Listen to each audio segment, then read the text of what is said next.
Okay guys, today I'd like to look at some Sig P226 SAO upgrades that I did. It's a good way to soup up a SAO or, just spend a lot of money you got laying around for toys. What I did is I took the standard Sig SAO, which I have a vid on if you're not familiar with it, and I added some goodies to it, brought it up to this level. So basically what I added is a Trijicon RMR. I added the threaded barrel, and I added some really cool grips. So let's take a closer look at these upgrades and see if it's something you might want to do in part or in total. Okay, one of the first mods I did is I got the threaded barrel. I got it off the Sig Sauer website online. Not a big deal there. Give you a closer look at it with the standard barrel as a comparison. There's the threaded barrel, and there's the standard barrel next to it. You can see it's longer, and of course it's threaded. So if you wanted to attach a suppressor or something like that, you could. There's a little closer look at it. I threw it in there, 600 rounds, no problems. A thing to remember is the threaded portion is opposite. It tightens to the left and loosens to the right, so it doesn't loosen up as much with the twist of the barrel when you're shooting it. You do have to periodically snug it up. I'm afraid of putting too much pressure on it because I don't want to get it stuck on there and have to chew it up to get it off. So there's the barrel. Okay, the next upgrade I did was some Houge Extreme grips.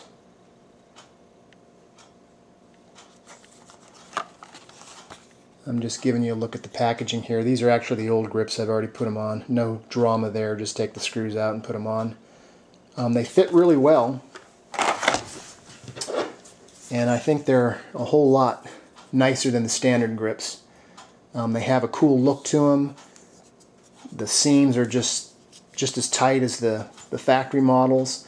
The only difference is you've got this cavity here, which I don't know if you can see in this light. I can't tell what the camera sees. But over these standard grips, let me show you those again on the pistol. So you can see here, the Sig grip just has this little indentation, but otherwise the Houges feel better in the hand and they look a whole lot cooler, I think. So there's those grips there. Maybe if I zoom in with a little bit better light you can see them.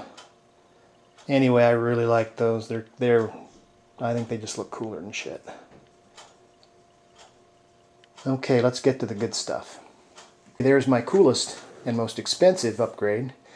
Is I went with the Trijicon RMR. Let's take a closer look at that. Get this in. Get some good focusing in. Not a cheap upgrade.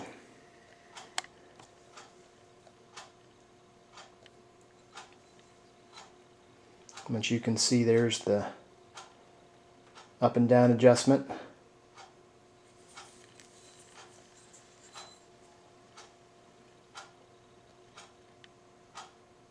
And there's your windage.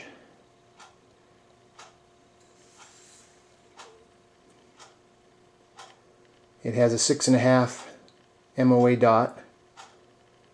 You can see I also had the high suppressor sights installed so I could use them if this should fail. It kind of makes for a convoluted sight picture, so I got the plain black ones. But it works really well. It's a lot of fun to shoot. I thought that a dot or a night sight on the front would make the sight picture very confusing. Now I had the slide machined for it from a company called One Source Tactical. which I found online, and I actually bought the RMR for them. They installed the sights and did all that for me. It came back, as you can see, really nicely done. It looks very professional. Well pleased. Well pleased. So let me put this sucker together and we'll take a closer look at it. Okay, there's a close-up look at it. You know, the P226 is already a full-size gun, and you add that RMR on it, and you add that longer barrel, and it's even bigger. But it is, it's very fun to shoot with the RMR on there. I don't know if I'd want to carry a gun with this on it. I'd have to try it. The only problems I've had are in 600 rounds or 0. It's been perfect. The barrel was drop in, no malfunctions.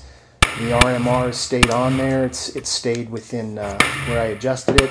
You can really get some fast follow-up shots and whatnot with it. The only caveat with this is it's going to take practice, because when you present it, when you draw it from your holster or present it up on the target, as you can see, there's on target. You got to kind of use the sights a little bit, then you can see your dot. If you're aiming a little bit high, you're not going to see the dot. If you present a little low, you're not going to see the dot. Vice versa, you know, with the side to side, it's the same thing. So it teaches you pretty quickly, if you practice it, to present your pistol to the target lined up. So it's kind of a good training tool maybe in that area. But if you don't practice with it, it can be a little bit frustrating. I had no problems with it. So except for the sticker shock, no regrets. And if I ever do get a silencer, it'll be really cool on this. From mild to kind of wild. The Sig P226 SAO with RMR, threaded barrel, and those really nice Houge grips. Thanks for watching.